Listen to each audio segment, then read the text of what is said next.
Si ton cœur est brisé, si ta vie est blessée, laisse-moi te parler de Jésus.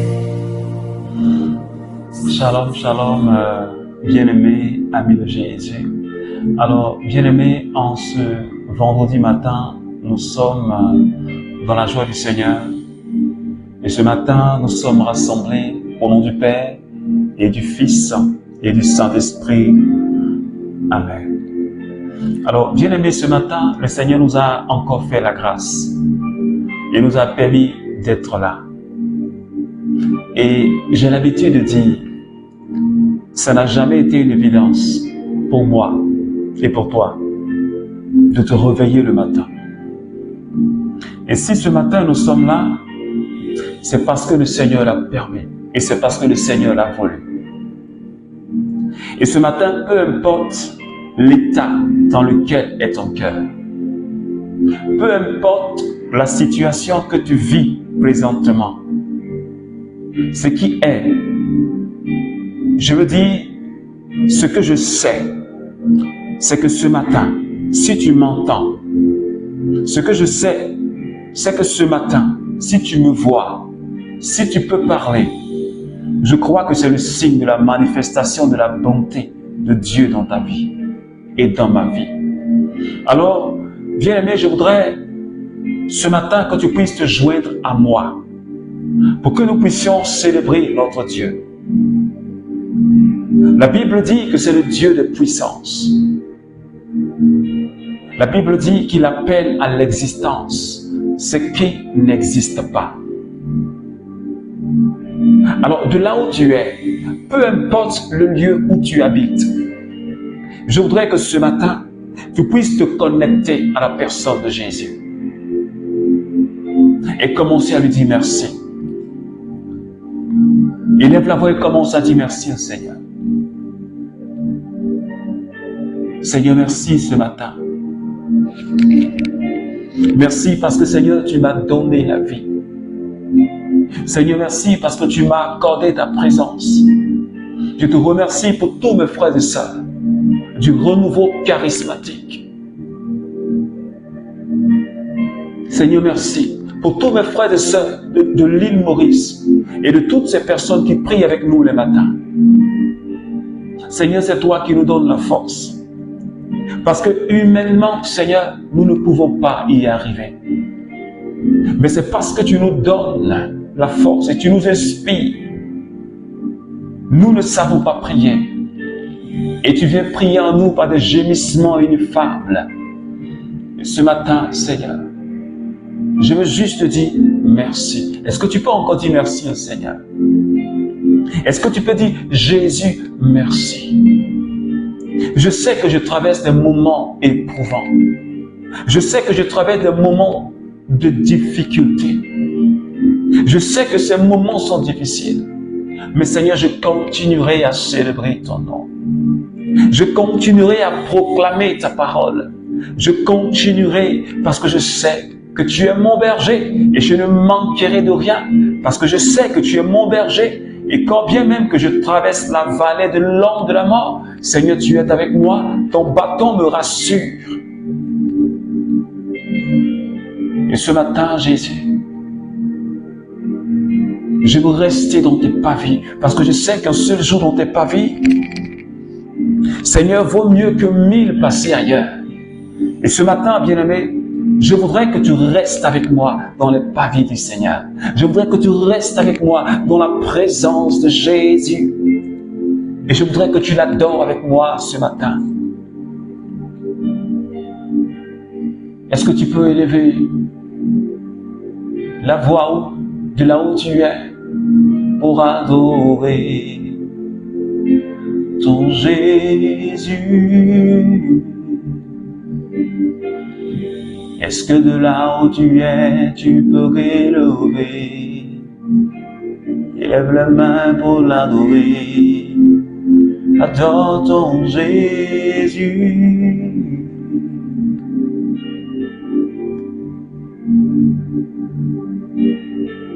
Tu es le maître de la vie, Seigneur. Éternel est ton amour. Tu es le Dieu qui ne change pas. Ton nom est Emmanuel. Et ce matin, je lève la main pour t'adorer. C'est Boroborobros Kintarabaos. Les Borobos Sondarios Sondakashari. Yundoro Sakadiata. Les Masakata. Blendorobo Sokirios Karakashari. Les Mosura. Loko Shatakata. Minti Keribo Sorabreos Kindaraba. Lundorobro Sokashidadada. La mirobobro sokorobobro sariandarada. Ce matin, nous avons besoin de ton esprit.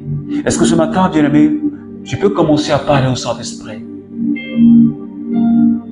Cette merveilleuse personne, le Saint-Esprit, le Paraclet. La Bible dit que nous ne savons pas prier. Et nous ne pouvons pas prier sans la présence du Saint-Esprit, bien-aimé. C'est pourquoi ce matin, je voudrais que tu élèves la voix. Je voudrais que tu élèves la voix, bien-aimé. Et que tu commences à parler au Saint-Esprit, s'il te plaît. Que tu commences à célébrer sa puissance. Je voudrais que tu lèves la voix pour adorer ton Jésus. Je voudrais que de là où tu es, tu élèves la voix pour adorer l'Esprit de Dieu. Parle-lui, s'il te plaît. Demande au Saint-Esprit de toucher ton cœur ce soir. Demande au Saint-Esprit de toucher ta vie ce soir. Demande au Saint-Esprit d'agir en toi ce soir. Demande au Saint-Esprit de renouveler sa grâce en toi ce matin. Demande au Saint-Esprit de répandre sur ta vie une onction fraîche ce matin. Et quand ce vendredi, tu sois inondé de la présence de Dieu. Quand ce vendredi, tu sois inondé de l'onction de Dieu. Lemro sontarabao santa. Keshari dabraos kinteribo sonda. Lebro so ramakanda kiribo sokorobo. Lebro skonda shari. Lundubro sonda kashada. Lebro so katira. Mikandiribo so kashada. Lokotabadayanda.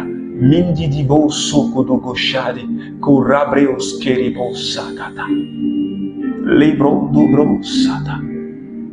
Est-ce que quelqu'un peut continuer à parler au Saint-Esprit? Dans la langue que tu veux, parle au Saint-Esprit.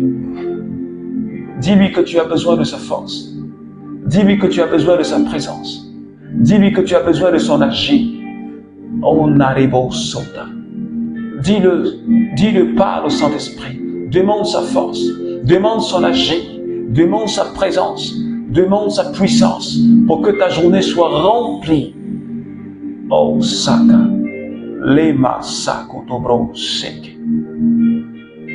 Merci Seigneur Esprit Saint ce matin, parce que tu es le Dieu fidèle,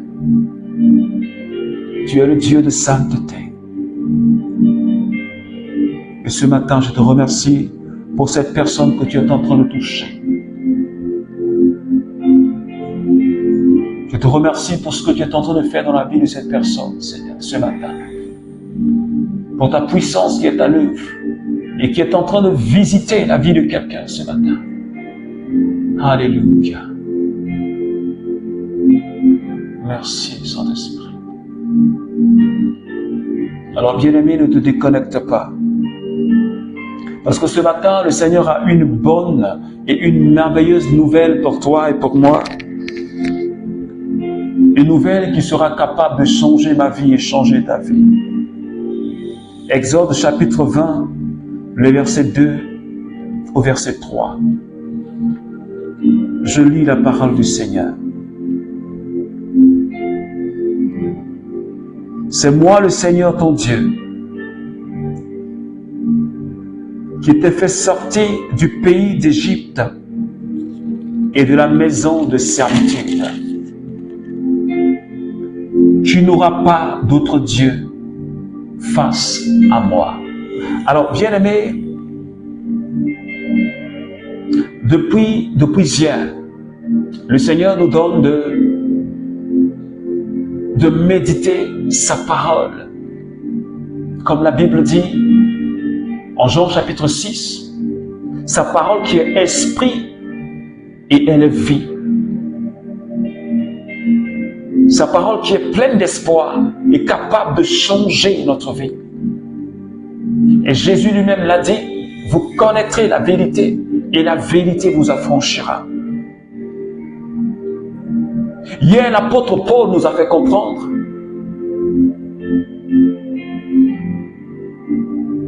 que notre vie, que ma vie, que ta vie ne t'appartient plus. Parce qu'il y a quelqu'un, c'est-à-dire Jésus-Christ de Nazareth, qui a payé le prix, qui a donné son sang sur la croix de Golgotha, pour que nous soyons sauvés et libérés de la servitude et de la mort. Et à cause de cela, notre vie, autrement dit, tous les vivants, si tu crois que tu es vivant, tu ne peux plus vivre pour toi, mais tu dois vivre pour celui qui est mort et ressuscité pour ta délivrance.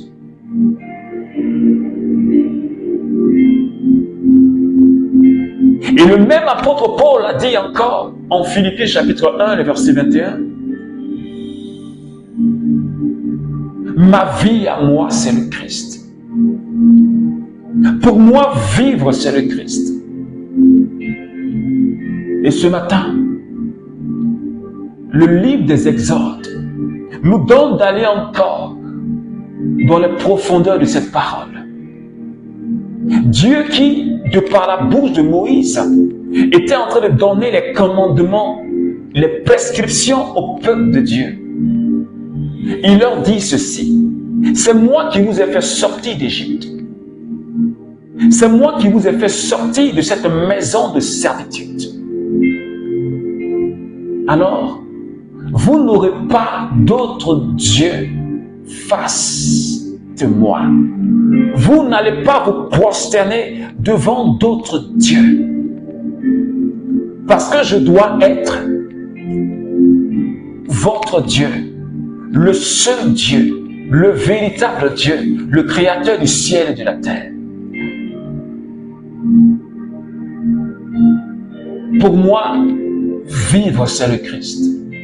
Et si pour moi, et si pour toi, et si nous devons vivre pour le Christ, cela veut dire qu'il ne doit même pas avoir un autre Dieu dans notre vie. Autrement dit, Jésus-Christ doit être l'unique et le seul, le Seigneur de notre vie. Toi et moi, nous devons enlever de notre vie tous ces petits dieux. Ces petits dieux qui nous empêchent de nous rapprocher de Jésus. Le Dieu de l'argent. Parce que nous sommes tellement assoiffés et que nous courons dans tous les sens.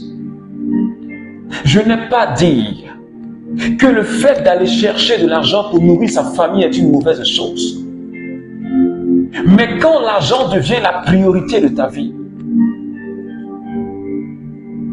quand l'argent devient ton maître, quand l'argent devient le but final de ta vie, de ton existence, alors l'argent devient une idole qui remplace Dieu. Et ce matin, le Seigneur est en train de dire à quelqu'un, tu ne dois pas mettre l'argent à la place de Dieu dans ta vie. Jésus lui-même l'a dit celui qui m'aime, celui qui aime plutôt son père, sa mère, ses enfants, ses frères, sa famille, plus que lui, Jésus, n'est pas digne d'entrer dans le royaume de Dieu. Est-ce que quelqu'un me comprend ce matin? Si nous avons l'amour pour une personne, un membre de notre famille, aussi proche qu'il soit, à la place de Jésus, si nous l'aimons plus que Jésus, Jésus dit, nous ne sommes pas dignes d'entrer dans le royaume. Autrement dit, nous avions fait de ces personnes-là une idole. Et ces personnes-là sont devenues des dieux dans notre vie. Nous ne devons plus vivre pour nous-mêmes. Mais nous devons vivre pour celui qui a payé le prix sur la croix à Golgotha, qui s'est livré pour que nous soyons sauvés. C'est pour cette personne-là que nous devons vivre. Alors ce matin, bien-aimé, le Seigneur est en train de m'interpeller. Le Seigneur est en train de t'interpeller aussi. Tous ces petits dieux qui sont dans ta vie, toutes ces choses qui sont devenues pour toi comme une idole, auxquelles tu as du mal à te détacher, mais qui en réalité te séparent de Dieu. Ces choses-là qui sont devenues comme la priorité dans ta vie. Ces choses-là qui prennent la place de Dieu dans ta vie et tu le sais.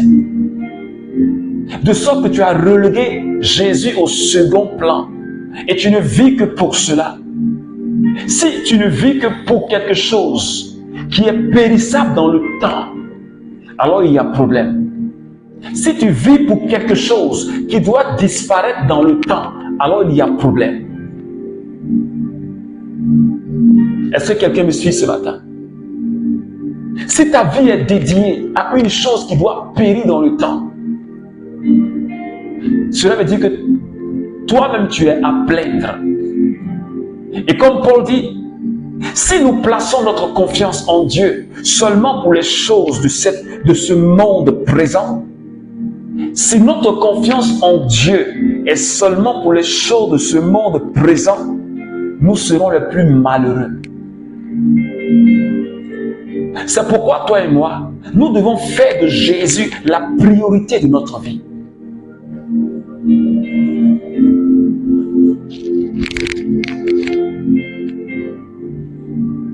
Parce que si Jésus n'est pas la priorité, et qu'une autre chose est la priorité, c'est-à-dire que tu as placé devant Dieu un autre petit Dieu.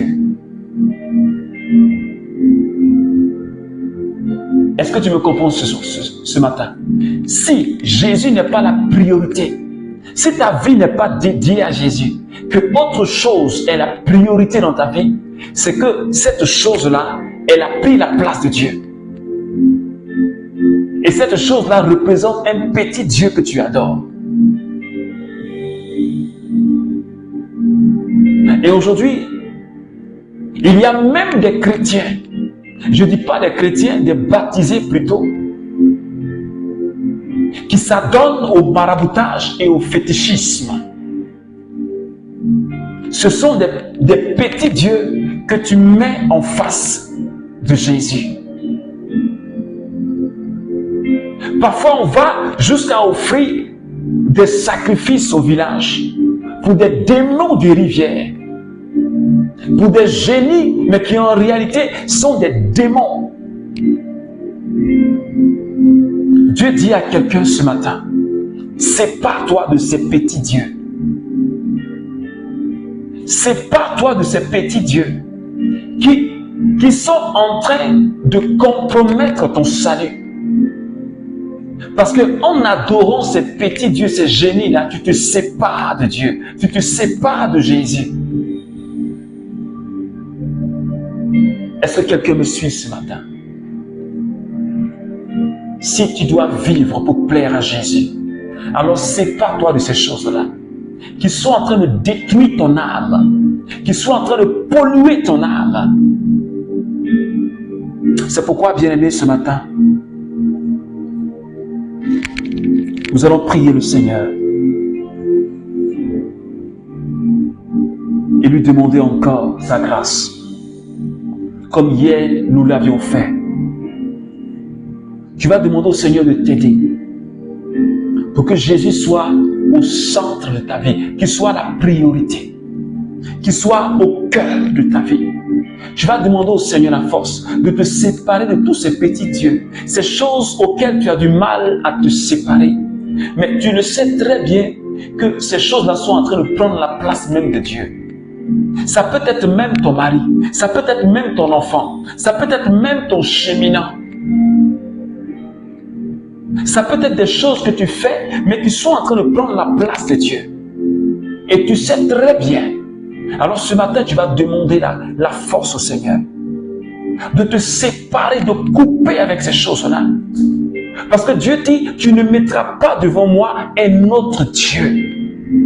Parce que c'est moi qui te fais sortir de la maison de servitude. Alors tu ne vas pas encore te mettre sur une forme de servitude en laissant ces choses-là remplacer Dieu dans ta vie.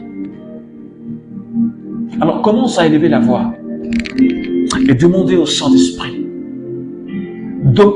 Demande au Saint-Esprit, dis-lui de te donner la force. Que tu veux faire de Jésus la priorité. Tu veux faire de Jésus ton maître et ton Seigneur. Tu veux que Jésus gouverne ta vie. Seigneur, je veux que tu sois le maître de ma vie. Je veux que tu sois le numéro 1 de ma vie. Je veux que tu sois le Seigneur de ma vie. Je veux que tu sois celui qui me conduit, qui me guide. Je veux que tu sois celui qui me restaure. Je veux que tu sois celui qui gouverne toute ma famille, Seigneur. C'est pourquoi en ce matin, je te consacre encore ma vie. Je me sépare de toutes ces choses, de toutes ces idoles, ces fétiches, Seigneur. Je me sépare du maraboutage. Je me sépare de tout ce qui prend ta place dans ma vie. Que ce soit mon travail. Seigneur, je me sépare de cela. Et je te mets à la première place dans ma vie. Je ne voudrais pas que, Seigneur, mon mari, je ne voudrais pas que mon épouse, même mon enfant prenne la place qui te revient dans mon existence. Je refuse cela. Que mon travail prenne la place qui te revient dans ma vie. Je refuse cela. Ce matin, je me livre totalement à toi. Merci pour ta fidélité. Merci, Seigneur. Alors, bien-aimé, que la grâce et que la paix de notre Seigneur Jésus soient avec toi. Alors je t'invite à rester toujours fidèle à Jésus et à le mettre à la première place dans ta vie. Que Dieu bénisse ton vendredi et partage aussi cette prière si elle t'a fait du bien. Il faut partager. Ça pourra aider quelqu'un à prier, ça pourra aider quelqu'un à écouter la parole de Dieu. Alors que Dieu te bénisse. Nous avons prié au nom du Père et du Fils et du Saint-Esprit. Amen.